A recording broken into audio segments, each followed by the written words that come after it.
అందరికీ నమస్తే. Welcome to TR TV. నేను మీ తిరుపతి. జూబ్లీ హిల్స్ ఉప ఎన్నికకు సంబంధించినటువంటి రిజల్ట్ వచ్చేసింది. మొత్తానికి కాంగ్రెస్ పార్టీ అభ్యర్థి నవీన్ యాదవ్ గెలిచినటువంటి పరిస్థితి. సుమారు 24,000 పైచిలకు మెజారిటీతో నవీన్ యాదవ్ గెలిచినటువంటి సిచ్యువేషన్. మాగంటి సునీత సెకండ్ ప్లేస్లో, తర్వాత భారతీయ జనతా పార్టీ దీపక్ రెడ్డి దాదాపు 5 రౌండ్లకే ఆయన డకౌట్ అయిండు, బయటికి వెళ్ళిపోయినటువంటి సిచ్యువేషన్. ఇప్పుడు మొత్తానికి తెలంగాణ మాజీ ముఖ్యమంత్రి బీఆర్ఎస్ పార్టీ అధినేత కల్వకుంట్ల చంద్రశేఖరరావు గారు ఓటమి పైన స్పందించినటువంటి పరిస్థితి. సో కేసీఆర్ మాట్లాడినటువంటి ఆ మాటలు కొన్ని సోషల్ మీడియాలో ప్రచారం అవుతున్నటువంటి పరిస్థితి. అంటే డైరెక్ట్ అఫీషియల్గా వీడియో ఏం రిలీజ్ చేయలేదు, కానీ బీఆర్ఎస్ పార్టీకి సంబంధించినటువంటి లీడర్లకు కేసీఆర్ ధైర్యం ఇచ్చిందట. బీఆర్ఎస్ పార్టీ లీడర్లతో కేసీఆర్ మాట్లాడిండు అనేది కొంత వినబడుతున్నటువంటి చర్చ. అంటే అఫీషియల్గా బీఆర్ఎస్ పార్టీ లీడర్లతో కొంత చర్చ పెట్టిండట. కొంతమంది లీడర్లు కేసీఆర్ని కలిసినప్పుడు కేసీఆర్ లీడర్లతో కొన్ని కీలకమైనటువంటి అంశాలు చెప్పిండు అనేది కొంత వినబడుతున్నటువంటి వ్యవహారం. కేసీఆర్ ఏం చెప్పిండు అనేది కొంత బ్రీఫ్గా మాట్లాడుకునేటటువంటి కార్యక్రమం చేద్దాం. అట్లనే తెలంగాణ ముఖ్యమంత్రి రేవంత్ రెడ్డికి సంబంధించినటువంటి ప్రెస్ మీట్ ఆల్రెడీ అవుతున్నటువంటి పరిస్థితి. రేవంత్ రెడ్డి ఏం మాట్లాడుతాడో అని చెప్పి చాలామంది ఆసక్తితో ఎదురు చూస్తూ ఉన్నారు. Already BRS party working president KTR రెండింటికే ప్రెస్ మీట్ పెట్టిండు. ప్రెస్ మీట్ పెట్టి కేటీఆర్ కొంత బాధతో మాట్లాడేటటువంటి కార్యక్రమం చేసిండు. అయినా సరే ఎక్కడా తగ్గలే. జగన్మోహన్ రెడ్డికి సంబంధించి ఒక డైలాగ్ ఉంటుంది చూసిరా, ఆయన ఓడిపోయినప్పుడు వాళ్ళు కొట్టిర్రు తీసుకున్నాం, మేము తిరిగి కొడతాం అనేటటువంటి డైలాగ్ ఏదైతే ఉందో సేమ్ కేటీఆర్ కూడా అదే రకంగా మాట్లాడేటటువంటి కార్యక్రమం చేసిండు. ఈరోజు జూబ్లీ హిల్స్లో కాంగ్రెస్ గెలిచింది, రేపు మేము గెలుస్తాం. ఆల్రెడీ ఉప ఎన్నికల్లో 7 సార్లు గెలిచినాం అధికారంలో వచ్చిన దగ్గర నుండి. ఇప్పుడు మేము 2 సార్లు ఓడిపోయినాం, కానీ 5 సార్లు ఎక్కువనే ఉన్నాం కదా, 5 సార్లు అయితే గెలిచే ఉన్నాం కదా అని చెప్పి కేటీఆర్ మాట్లాడినటువంటి మాటలు. నెక్స్ట్ ఏ ఎలక్షన్ వచ్చినా కూడా మా ప్రతాపం చూపిస్తామనేటటువంటి మాటలు కేటీఆర్ చెప్పేటటువంటి కార్యక్రమం చేసిండు. తర్వాత కేటీఆర్ కీలకమైనటువంటి స్టేట్మెంట్స్ చేసిండు. ఈ ఎన్నిక ప్రజాస్వామ్యబద్ధంగా నడవలేదు, కానీ ప్రజలు ఇచ్చినటువంటి తీర్పుని మాత్రం మేము ఖచ్చితంగా యాక్సెప్ట్ చేస్తున్నాం. డబ్బులతో గెలిచినారు, తర్వాత అనేక రకాలుగా మ్యానిపులేట్ చేసి ఎలక్షన్స్లో గెలిచింది కాంగ్రెస్ అని చెప్పి కేటీఆర్ మాట్లాడేటటువంటి కార్యక్రమం చేసిండు. బీఆర్ఎస్ పార్టీ అభ్యర్థి మాగంటి సునీత కూడా మాట్లాడేటటువంటి కార్యక్రమం చేసింది. సునీత చెప్తున్నారు అఫీషియల్గా నవీన్ యాదవ్ ఈరోజు గెలిచి ఉండొచ్చు, కానీ నవీన్ యాదవ్ కంటే ముందే నేను గెలిచేసిన. ఎందుకంటే నవీన్ యాదవ్ ఏ విధంగా గెలిచిండో తెలంగాణ సమాజం చూసిరు, జూబ్లీ హిల్స్ చూసిరు. దొంగ ఓట్లు, కోట్ల రూపాయలు వంచుడు, చీరలు వంచుడు, తర్వాత కుక్కర్లు వంచుడు, తర్వాత మందు వంచుడు, రకరకాలుగా పోల్ మేనేజ్మెంట్ చేసుకునేటటువంటి కార్యక్రమం చేసిరు, బెదిరించిర్రు, జనాలను భయప్రాంతులకు గురి చేసి గెలిచిరు అని చెప్పి మాగంటి సునీత మాట్లాడినటువంటి మాటలు. తర్వాత పొద్దు నుండి నా పైన కామెంట్స్ చేస్తూ ఉన్నారు, నన్ను రకరకాలుగా ఇబ్బంది పెట్టే కార్యక్రమం చేస్తూ ఉన్నారు లీడర్లు, అయినా సరే అన్నిటినీ తట్టుకొని నేను నిలబడ్డా అని చెప్పి మాగంటి సునీత చెప్పేటటువంటి కార్యక్రమం చేసినారు. ఇప్పుడు తెలంగాణ మాజీ ముఖ్యమంత్రి కేసీఆర్ ఏం మాట్లాడింది అనేది పెద్ద క్వశ్చన్ మార్క్. అందరూ వెయిట్ చేసి ఉంటారు మ్యాక్సిమం కేసీఆర్ ఏం చెప్పిండు, కేసీఆర్ ఏం మాట్లాడి ఉండొచ్చు. ఆల్రెడీ కేటీఆర్ స్పందించిండు, బీఆర్ఎస్ పార్టీ లీడర్లు స్పందించారు. అసలు కేసీఆర్ ఏం చెప్పిండు కావచ్చు. మ్యాక్సిమం కేసీఆర్ జూబ్లీ హిల్స్కి సంబంధించినటువంటి ఉప ఎన్నిక వ్యవహారంలో ఎప్పుడు కూడా స్పందించలే, కానీ బీఆర్ఎస్ పార్టీ లీడర్లతో మాట్లాడే కార్యక్రమం చేసిండు. బీఆర్ఎస్ పార్టీ లీడర్లకు ఆయన స్ట్రాటజీస్ చెప్పేటటువంటి కార్యక్రమం చేసిండు. ఎట్లా గెలవాలి, ఏ విధంగా ముందుకు పోవాలి, ఏం చేయాలని చెప్పి కేసీఆర్కు కొత్త ఆలోచనని తెరపైకి తీసుకొచ్చిండు. మీ అందరికి తెలుసో తెలియదో కేటీఆర్కి సంబంధించినటువంటి మీటింగ్స్, రోడ్ షోలు కేటీఆర్ పెట్టినటువంటి నేపథ్యంలో రాడ్ ఉంటుంది, ఐరన్ రాడ్స్ ఉంటాయి. ఈ ఐరన్ రాడ్స్కి టీవీలు ఉంటాయి. కేటీఆర్కి సంబంధించినటువంటి రోడ్ షోలో ఈ ఐరన్ రాడ్స్కి సంబంధించినటువంటి టీవీలు పెట్టి రేవంత్ రెడ్డికి సంబంధించినటువంటి బండారాన్ని ఈ టీవీలో బయట పెట్టమని చెప్పమన్నది కేసీఆర్ఏనట. కేసీఆరే కేటీఆర్కి సజెషన్ ఇచ్చిండు అనేది కొంత వినబడుతున్నటువంటి చర్చ. అంటే ఈ టీవీలు పెట్టి ఈ టీవీలలో రేవంత్ రెడ్డి 6 గ్యారెంటీల గురించి, రేవంత్ రెడ్డి చెప్పినటువంటి హామీల గురించి, కాంగ్రెస్ ప్రభుత్వం ఏం చేసిరు, హైడ్రా తీసుకొచ్చి ప్రజలను ఎట్లా ఇబ్బంది పెట్టిరు అనేది టీవీలలో జనాలకు చూపి వాస్తవాలు జనాలకు అర్థం కావాలని చెప్పి చెప్పింది కేసీఆర్. కేటీఆర్తో చెప్పిండట. సో కేసీఆర్ చెప్పగానే కేటీఆర్ ఆ స్ట్రాటజీని ఫాలో అయ్యింది అనేది కొంత వినబడుతున్నటువంటి వ్యవహారం. ఈ విధంగా కేసీఆర్ కొంత స్ట్రాటజీస్ ఇచ్చేటటువంటి కార్యక్రమం చేసిండు. ఇప్పుడు ఓడిపోయిన తర్వాత కేసీఆర్ ఏం మాట్లాడిండు. మీరు ఫస్ట్ టైం మన ఛానల్ చూస్తున్నటువంటి వాళ్ళు దయచేసి సబ్స్క్రైబ్ చేయండి, షేర్ చేయండి, లైక్ చేయండి. మీ ఆస్తులేం అడుగుతలేను, మీరు వీడియో మొత్తం చూస్తారు కదా, లైక్ కొట్టురు. మీరు లైక్ కొట్టడం ద్వారా మన వీడియోలు బలంగా జనాల్లోకి పోతాయి, వాళ్ళకు కూడా వాస్తవాలు అర్థమవుతాయి. రైట్గా టాపిక్లోకి పోతే, తెలంగాణ మాజీ ముఖ్యమంత్రి కేసీఆర్ ఓటమి తర్వాత స్పందించిండట.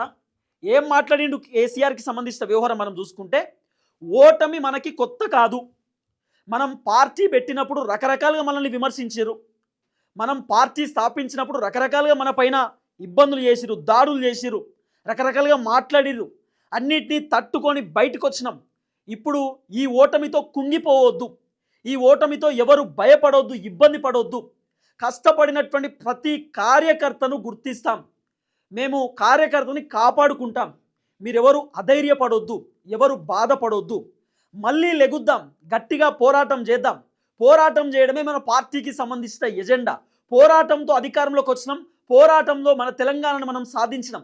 తెలంగాణనే సాధించినటువంటి మనం నెక్స్ట్ ఎలక్షన్లో అధికారంలోకి రావడం పెద్ద కష్టమేం కాదు. మళ్ళీ ఎలక్షన్లో అధికారంకి వచ్చేది మనమే.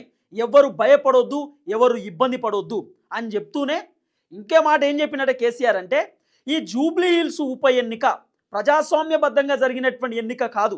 ఈ జూబ్లీ హిల్స్ ఎన్నిక కరెక్ట్ ఏమంటారు, నిజాయితీగా జరిగినటువంటి ఎన్నిక కాదు అనేది కేసీఆర్కి సంబంధించిన వర్షన్. నిజాయితీగా జరిగినటువంటి ఎన్నిక కాదు.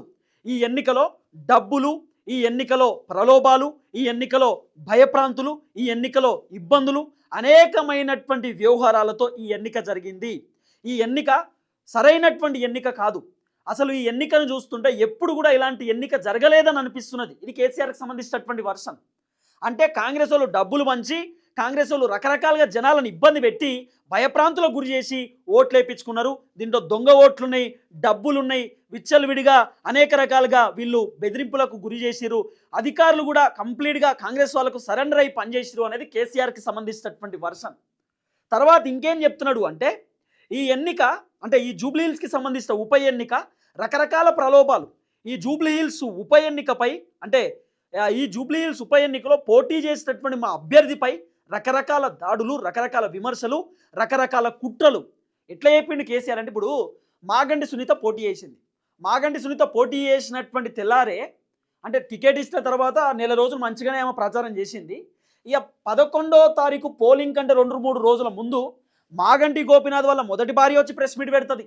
మాగంటి సునీత అంటే మాగంటి గోపీనాథ్ వాళ్ళ మొదటి భార్య కొడుకు ఆయన వచ్చి ప్రెస్ మీట్ పెడతాడు సోమాజిగూడలో. మాగంటి గోపీనాథ్ వాళ్ళ తల్లి వచ్చి ప్రెస్ మీట్ పెడుతుంది. నా కొడుకు దావకాలంలో ఉంటే నన్ను చూపియలేదు, నేను పోతా అంటే పోనీయలేదు, ఇదంతా కేటీఆర్ఏ చేసిండు, మాగంటి సునీతనే ఏదైనా చేసి ఉండొచ్చు, మాగంటి సునీత ఆస్తి కోసం చేస్తుందని చెప్పి రకరకాలుగా ఆమెని ఇబ్బంది పెట్టేటటువంటి కార్యక్రమం చేసిరు. ఇవన్నీ కూడా కేసీఆర్ మాట్లాడేటటువంటి కార్యక్రమం చేస్తున్నాడు. ఫైనల్గా కేసీఆర్ ఈ జూబ్లీ హిల్స్ ఉప ఎన్నిక పైన చెప్తున్నటువంటి అంశం ఏంది అంటే, ఈ ఉప ఎన్నికలో ఓడిపోవడం అనేది పెద్ద ఇబ్బంది ఏం కాదు. మనం బలంగా ఇన్ని రోజులు కొట్లాడినాము, ఇన్ని రోజులు అనేకమైనటువంటి ఎన్నికలు చూసినాము, ఇదొక ఎన్నిక అనుకుందాం. ఇది సరైనటువంటి క్రమంలో జరిగినటువంటి ఎన్నిక కాదు, రకరకాల కుట్రలతో జరిగినటువంటి ఎన్నిక. ఆల్రెడీ మనం గెలవాల్సింది ఉంటుండే, కానీ కాంగ్రెస్ వాళ్ళు చేసేటటువంటి పనికి మనం ఓడిపోయినాం అంతే. కానీ నైతికంగా మాత్రం మనమే గెలిచినాము, మనమే విజయం సాధించినాం అని చెప్పి కేసీఆర్ చెప్తున్నటువంటి మాటలు. ఇంకేం చెప్పింది కేసీఆర్ అనేది మనం మాట్లాడుకునే కార్యక్రమం చేస్తే, ఇగో తెలంగాణ రాష్ట్రాన్ని సాధించినటువంటి పార్టీకి మళ్ళీ అధికారంలోకి రావడం పెద్ద కష్టమేమి కాదు. కేసీఆర్ చెప్తున్న మాటలు. తెలంగాణ రాష్ట్రాన్ని సాధించినటువంటి మనం మళ్ళీ అధికారంలోకి రావడం పెద్ద ఇబ్బంది ఏం కాదు. 2028లో మన సత్తా ఏందో చూపిద్దాం. రాబోతున్నటువంటి జిహెచ్ఎంసీ ఎలక్షన్స్, రాబోతున్న గ్రామ పంచాయతీ ఎన్నికలు, రాబోతున్నటువంటి పార్టీ మారిన ఎమ్మెల్యేలకు సంబంధించిన ఉప ఎన్నికలలో కూడా బీఆర్ఎస్ పార్టీ సత్తా చూపిస్తుంది. అంటే బీఆర్ఎస్ పార్టీ బలంగా ఉన్న బీఆర్ఎస్ పార్టీ పైన రకరకాల కుట్రలు చేస్తూ ఉన్నారు. ఈ కుట్రలను అన్నింటినీ అరికడదామంటూ కూడా కేసీఆర్ చెప్తున్నాడు. ఆల్రెడీ బలంగా ఉన్నటువంటి లీడర్లు ఇలాగే బలంగా ఉండండి, ఇలాగే పోరాటం చేయండి, ఎక్కడ పోరాట స్ఫూర్తి తగ్గొద్దంటూ కూడా కేసీఆర్ బీఆర్ఎస్ పార్టీకి సంబంధించినటువంటి లీడర్లకు చెప్పిండనేది కొంత వినబడుతున్నటువంటి వ్యవహారం. అంటే కొంతమంది కేటీఆర్ అయినా లేకపోతే బీఆర్ఎస్ పార్టీ లీడర్లు కేసీఆర్ ఫోన్ చేసినప్పుడు వాళ్ళతో కూడా మాట్లాడే కార్యక్రమం చేసిందట. తర్వాత మాగంటి సునీత వీళ్ళు కొంత బాధపడుతున్న నేపథ్యంలో కేసీఆర్ ఫోన్ చేసి మాట్లాడతాడు కదా, అట్లా వాళ్ళకు కూడా ఫోన్ చేసి మాట్లాడే కార్యక్రమం చేసిందట. బీఆర్ఎస్ పార్టీ లీడర్లకు ధైర్యం ఇచ్చిండట. ఫోన్లోనే కొంతమంది లీడర్లతో నేరుగా కలిసినప్పుడు కూడా చెప్పిండట, ఎవరు భయపడొద్దు, ఎవరు ఇబ్బంది పడవద్దు, ఎవరు అధైర్యపడవద్దు, అన్నిటినీ దాటుకొని ఇక్కడ దాకా వచ్చినాం, ఇప్పుడు కూడా బలంగా ముందుకు పోదాం, ఎవరు ఇబ్బంది పడాల్సిన అవసరం లేదు అని చెప్పి కేసీఆర్ ధైర్యం చెప్పేటటువంటి కార్యక్రమం చేసిందట. వాస్తవానికి ఒకనొక టైంలో బీఆర్ఎస్ పార్టీ పని అయిపోయింది, BRS party chapter close complete అయిపోయింది. కేసీఆర్ ఫామ్ హౌస్కే పరిమితం అయిపోయిండు, కేటీఆర్ తెరపైకి వచ్చే అవకాశం లేదు అని చెప్పి రకరకాలుగా మాట్లాడుకునేటటువంటి కార్యక్రమం చేశారు. కానీ ఓడిపోయినా సరే కేసీఆర్ ఎక్కడ కూడా తగ్గుతలేడు, ఓడిపోయినా సరే కేటీఆర్ ఎక్కడ కూడా తగ్గుతలేడు. ఈరోజు కేటీఆర్ ఏమంటుండు తెలుసా? నా వల్లే రేవంత్ రెడ్డి 7 రోజులు నియోజకవర్గానికి వచ్చి ప్రచారం చేసింది అంటున్నాడు. కేవలం కేటీఆర్ ప్రచారం చేయబట్టి మొత్తం కాంగ్రెస్ పార్టీ ప్రభుత్వం మొత్తం కదిరి జూబ్లీహిల్స్కి వచ్చింది. కేటీఆర్ ప్రచారం చేయబట్టి కాంగ్రెస్ ఎమ్మెల్యేలు, ఎంపీలు, మంత్రులు, ఎమ్మెల్సీలు, ముఖ్యమంత్రి, డిప్యూటీ ముఖ్యమంత్రి అందరూ జూబ్లీహిల్స్కి వచ్చి ప్రచారం చేశారు. దాదాపు 10-15 రోజులు మొత్తం డివిజన్లలో తిరిగిర్రు. మాగంటి సునీత ఆమె దెబ్బకు మొత్తం అందరు కాంగ్రెస్ వాళ్ళు ఇక్కడనే ఉన్నారు. పోలింగ్ జరుగుతున్నటువంటి సమయంలో కూడా కాంగ్రెస్ పార్టీ లీడర్లు మొత్తం ఈయనే ఉన్నారు. అంతెందుకు తెలంగాణ ముఖ్యమంత్రి రేవంత్ రెడ్డి ప్రజలను ప్రలోభాలకు గురి చేసిండు, భయప్రాంతులకు గురి చేసిండు. బీఆర్ఎస్ కోటేస్తే రావాల్సిన పథకాలు కట్ అవుతాయి అని చెప్పి ప్రజలను భయపెట్టే కార్యక్రమం చేసిండు. ఇవన్నీ కూడా చూసినాం కదా. ఇవన్నీ కూడా కేసీఆర్ మాట్లాడే కార్యక్రమం చేస్తున్నాడు. కేసీఆర్ వర్షన్ ఒకటే, మీరు భయపడొద్దు, అధైర్యపడొద్దు, ఇబ్బంది పడవద్దు, ధైర్యంగా ఉండండి, మనం అన్నింటినీ దాటుకొని ఇడిదాకా వచ్చినాం, మనకేం ఇబ్బంది లేదు, మళ్ళీ అధికారంలోకి వద్దాం, కింద పడ్డామని చెప్పి మొత్తం కింద పడిపోయి ఉండొద్దు, లేవాలే, మళ్ళీ నడవాలే, పరిగెత్తాలే, పరుగులు తీస్తూ గమ్యాన్ని చేరాలనేది కేసీఆర్కి సంబంధించినటువంటి వర్షన్. ఇటు బీఆర్ఎస్ పార్టీ లీడర్లు కొంతమంది ఇబ్బంది పడుతున్న నేపథ్యంలో, కొంతమంది నారాజు అవుతున్నటువంటి నేపథ్యంలో కేసీఆర్ ఇస్తున్నటువంటి బూస్ట్, కేసీఆర్ ఇస్తున్నటువంటి మంచి గట్టి అంశం, మీరు ఎవ్వరు భయపడొద్దు అనేటటువంటి మాటను కేసీఆర్ చెప్తున్నాడు. కాబట్టి బీఆర్ఎస్ లీడర్ ఇప్పుడు కొంతమంది నాకు కూడా ఫోన్ చేస్తూ ఉన్నారు. నార్మల్గా కాంగ్రెస్ పార్టీ లీడర్లు కూడా ఫోన్ చేసి, అన్న మీరు గతంలో నవీన్ యాదవ్ నాకు టికెట్ ఇస్తేనే గెలుస్తారని చెప్పారు, అది నిజమైంది అని చెప్పి కొంతమంది బీఆర్ఎస్ లీడర్లు కూడా ఓడిపోయినాం కదా అన్న, కొంత ఇబ్బంది అనిపిస్తున్నది అంటే, ఏముంటుంది ఇప్పుడు గెలుపు ఓటమి అనేది సర్వసాధారణం కదా, గెలుస్తారు ఓడిపోతారు, అది పెద్ద ఇబ్బంది కాదు కదా. ఫర్ ఎగ్జాంపుల్ బీఆర్ఎస్ అధికారంలో ఉన్నప్పుడు హుజరాబాద్ ఉప ఎన్నిక చూడుర్రి, ఈటల రాజేందర్ భారతీయ జనతా పార్టీ నుండి ఉన్నప్పటికీ ఈటల రాజేందర్ గెలిచిండు. కారణం ఏంది? అక్కడ కూడా బీఆర్ఎస్ అధికారంలో ఉన్నప్పుడు బీఆర్ఎస్ పార్టీ రకరకాల డబ్బులు పంచారు, రకరకాలుగా చేసిరు హుజరాబాద్లో. అయినా ఈటల రాజేందర్ ఎందుకు గెలిచిండు? ఈటల రాజేందర్ లోకల్ బిడ్డ. ఈటల రాజేందర్ అనేక విధాలుగా అక్కడ పోరాటం చేసినటువంటి వ్యక్తి, చాలాసార్లు ఎమ్మెల్యేగా ఉన్నటువంటి వ్యక్తి. కాబట్టి ఈటల రాజేందర్ నమ్మి ఓటేసారు. ఈటల గెలిచిన తర్వాత ఈటల పైన కొంత వ్యతిరేకత వచ్చింది. అప్పుడు ఈటల రాజేందర్ని కాకుండా పాడి కౌశిక్ రెడ్డి 2-3 సార్లు ఓడిపోయిండు. పాడి కౌశిక్ రెడ్డి ప్రజలకు, మీరు ఒకవేళ నన్ను ఓడగొడితే నేను కుటుంబంతో కలిసి ఇబ్బంది పడతా అని చెప్పి రకరకాలుగా జనాలకు చెప్పుడుతోటే, అరే పుసుక్కున పాడి కౌశిక్ రెడ్డి ఏమైనా ఇబ్బంది పడగల, ఏమైనా చేసుకోగల, కుటుంబ సభ్యులతో రిక్వెస్ట్ చేస్తున్నాడు, కన్నీళ్ళు పెట్టుకుంటున్నాడు, వాళ్ళ పాప కూడా మాట్లాడుతుంది, ఒకసారి అవకాశం ఇద్దామని చెప్పి హుజరాబాద్ జనం అవకాశం ఇచ్చారు. సేమ్ ఇప్పుడు ఇక్కడ కూడా అంతే కదా. జూబ్లీహిల్స్లో మాగంటి గోపినాథ్ 3 సార్లు ఎమ్మెల్యే, 3-4 సార్లు మాగంటి గోపినాథ్ ఎమ్మెల్యే. మాగంటి గోపినాథ్ వాళ్ళ భార్యకు టికెట్ ఇచ్చినారు. అయినా సరే నవీన్ యాదవ్ 2-3 సార్లు పోటీ చేసిండు, ఓడిపోయిండు. కాబట్టి ఆయన పైన కొంత సానుభూతి ఉంది, లోకల్ సంబంధించిన బిడ్డ. తర్వాత నవీన్ యాదవ్ అధికార పార్టీ నుండి పోటీ చేస్తుండు, మంచో చెడు అధికార పార్టీ ఉంటే బాగుంటుంది అనేటటువంటి ఆలోచనతో కూడా జూబ్లీహిల్స్ జనం ఓటు వేయవచ్చు. కానీ దీంట్లో అనేక రకాలుగా దొంగ ఓట్లు ఉన్నాయనే చర్చ ఉన్నది, ప్రజలను మభ్యపెట్టిరనే చర్చ ఉన్నది, రకరకాల ఎలిగేషన్స్ వస్తున్నాయి. ఈ టైంలో కేసీఆర్ స్పందించిండు, ఈ టైంలో కేసీఆర్ బలంగా మాట్లాడుతున్నాడు. వాస్తవానికి వేరే లీడర్లు అయితే అసలు మాట్లాడరు, ప్రెస్ మీట్లు కూడా పెట్టరు, ప్రెస్ మీట్లు పెట్టి వాళ్ళని వాళ్ళు అనుకోరు. కానీ కేసీఆర్ ఎక్కడ భయపడతలేడు. పోతే పోయింది ఒక ఎన్నిక, మళ్ళీ గెలుస్తాం, మళ్ళీ బౌన్స్ బ్యాక్ ఇస్తాం, గట్టిగా బలంగా తెరపైకి వస్తాం, మాకేం ఇబ్బంది లేదు, మేము మస్సార్లో ఓడిపోయినాం, మస్సార్లో ఇబ్బంది పడ్డాం, గెలిచినాం ఓడిపోతాం, గెలిచినాం ఓడిపోతాం. ఇది ఒక ప్రక్రియ కదా. గెలవడం ఓడిపోవడం, గెలవడం ఓడిపోవడం అనేది సర్వసాధారణం. రోడ్డు మీద పోతుంటే చిన్న చిన్న గుంతలు ఉంటాయి, గుంతలలో కార్ టైర్ పడుతుంది, లేస్తుంది. ఇక్కడ కూడా అంతే కదా. పోతున్న జర్నీలో పార్టీ పడిపోవచ్చు లేవచ్చు, పడిపోవచ్చు లేవచ్చు. అసలు ఒకానొక టైంలో కాంగ్రెస్ పార్టీ అధికారంలోకి రాదు, కాంగ్రెస్ పనే అయిపోయింది అనేటటువంటి మూమెంట్లో 2023లో బౌన్స్ బ్యాక్ ఇస్తే కాంగ్రెస్ అధికారంలోకి వచ్చింది, 64 సీట్లు వచ్చినాయి. బీఆర్ఎస్ నుండి 10 మంది ఎమ్మెల్యేలు కాంగ్రెస్లో కూడా పోయిర్రు. రేవంత్ రెడ్డి ముఖ్యమంత్రి అయ్యే అవకాశం లేదని చెప్పిన మనమే రేవంత్ రెడ్డి ముఖ్యమంత్రి అయ్యిండు. చెప్పలేం కదా ఎవరు ఏం చేస్తారో. కానీ ఇప్పటికీ రేవంత్ రెడ్డి ఇంకా బీఆర్ఎస్ పార్టీ కథమైపోయింది, బీఆర్ఎస్ పార్టీ స్కోప్ లేదని రకరకాలుగా ఊహించుకుంటా ఉంటే వాళ్ళ భ్రమ కావచ్చు. బీఆర్ఎస్ పార్టీ బలంగా లేదు అనుకోవడం అది అవాస్తవం. బీఆర్ఎస్ పార్టీ బలంగా ఉంది కాబట్టి 70,000 ఓట్లు వచ్చినాయి జూబ్లీహిల్స్లో మాగంటి సునీతకు. ఇంకో విషయం ఏంది, మాగంటి సునీతకు అసలు రాజకీయాలతో సంబంధమే లేదు. మాగంటి గోపీనాథ్ ఫేస్ త్రూనే సునీతకు 70,000 ఓట్లు వచ్చినాయి. లేకపోతే ఆమెకు ఎవరేస్తారు ఓటు నార్మల్గా?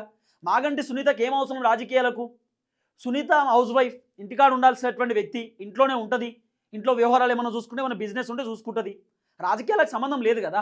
మాగంటి గోపీనాథ్ వాళ్ళ భార్య కాబట్టి ఆమెకి టికెట్ ఇచ్చారు, సానుభూతితో ఏమన్నా ఓట్లు పడవచ్చు అని చెప్పి. కేవలం సానుభూతితో పడ్డటువంటి 70,000 ఓట్లు. తర్వాత బీఆర్ఎస్ పార్టీ ప్లస్ సానుభూతి 2 కలిపి 70,000 ఓట్లు వచ్చినాయి. అదే అభ్యర్థి కనుక మాగంటి సునీత ప్లేస్లో వేరే అభ్యర్థి ఉంటే బీఆర్ఎస్ నుండి ఇంకా అద్భుతంగా ఉంటుండే. గెలుస్తుండే.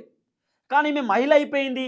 తర్వాత వేరే సామాజిక వర్గానికి సంబంధించిన వ్యక్తి, ఇటు బీసీ సామాజిక వర్గానికి సంబంధించినటువంటి వ్యక్తి కాబట్టి నవీన్ యాదవ్‌కు బీసీ సామాజిక వర్గం కలిసొచ్చింది, బీసీ నినాదం కలిసొచ్చినాయి, రకరకాలుగానే కలిసొచ్చినాయి. కానీ మొత్తానికి మాత్రం కేసీఆర్ స్పందించినటువంటి పరిస్థితి, ఎవరు బాధపడొద్దు, ఎవరు అధైర్యపడొద్దు, గెలుపు ఓటములు సహజం, ఎవరు ఇబ్బంది పడొద్దు, మళ్ళీ గెలుస్తాం, మళ్ళీ అధికారంలోకి వస్తాం, ఓడిపోవడం గెలవడం అనేది మన దగ్గర ఉన్నటువంటి అంశమే. మనం చాలాసార్లు ఓడిపోయే ఇక్కడ దాకా వచ్చినాం. 2028లో మనమే అధికారంలోకి రాబోతున్నాం. రాబోతున్న ఎన్నికల పైన కూడా ఇట్లనే ఫోకస్ చేయండి, ఇట్లనే పని చేయండి. ప్రతి కార్యకర్తను గుర్తిస్తాం, కష్టపడుతున్నటువంటి కార్యకర్తలకు ఖచ్చితంగా ఫలితం దక్కుతుంది అని చెప్పి కేసీఆర్ బీఆర్ఎస్ పార్టీ లీడర్లకు చెప్పిండు అనేది కొంత వినబడుతున్నటువంటి వ్యవహారం. మాగంటి సునీతకు కూడా చెప్పిండట, నైతికంగా నువ్వే గెలిచినావు, వాళ్ళు కేవలం అధికారం ఉన్నదనేటటువంటి ఒక వ్యవహారంతో రకరకాలుగా విచ్చలవిడిగా డబ్బులు పంచో ఇంకోటి మ్యానిపులేట్ చేసి గెలిచిర్రు. కానీ నైతికంగా మనమే విజయం సాధించడం, వాళ్ళు గెలవలేదు. కానీ వాళ్ళు గెలిచేలా చేసిర్రు. కేవలం హైదరాబాద్లో మాకంటూ ఇన్ని సీట్లు ఉన్నాయి, హైదరాబాద్లో మేము కూడా గెలవగలుగుతాం, అసలు కాంగ్రెస్ హైదరాబాద్లోనే లేదన్నారు.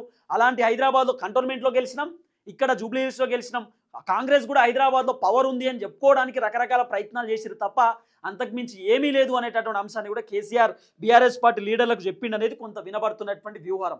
చూద్దాం ఏం జరగబోతుందో. అఫీషియల్గా కేసీఆర్ ఏమైనా ప్రెస్ మీట్ పెడతారో తెలియదు, కానీ కేటీఆర్ ఆల్రెడీ మాట్లాడేసిండు. కానీ కేసీఆర్ మాత్రం అనఫీషియల్గా బీఆర్ఎస్ పార్టీ లీడర్లకు చెప్తా ఉన్నాడట, వాళ్ళతో మాట్లాడుతున్నాడట, స్పందిస్తూ ఉన్నాడట. ఎవరైనా ఫోన్ చేసినా కూడా కేసీఆర్ రెస్పాన్స్ అవుతున్నాడట. కేసీఆర్ పక్కన ఉండే సంతోష్ రావు వాళ్ళు వీళ్ళు ఉంటారు కదా, కొంత మాట్లాడే కార్యక్రమం చేస్తూ ఉన్నారు అనేది కొంత వినబడుతున్నటువంటి వ్యవహారం. చూద్దాం ఏం జరగబోతుంది అనేది.